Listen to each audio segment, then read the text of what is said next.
The distance formula gives us a way to find the distance between 2 points.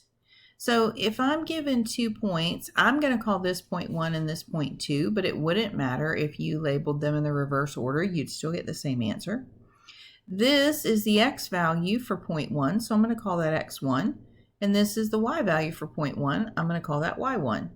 The x value for point 2, I'll call x2, and the y value for point 2, I'll call y2.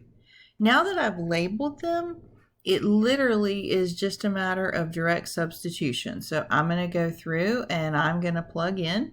So x2 was positive 2 minus x1 was negative 3.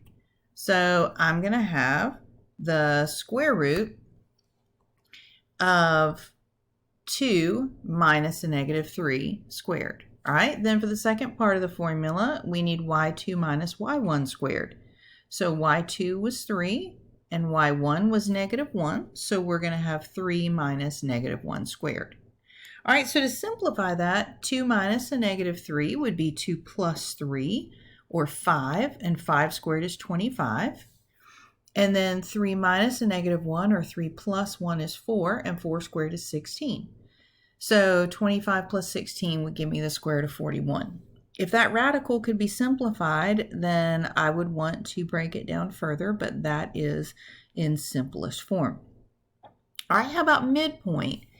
For midpoint, you'll notice that you're adding the two values and dividing by 2. It's like an average. If you were trying to find the average of 2 of your grades, you'd add them up and divide by 2.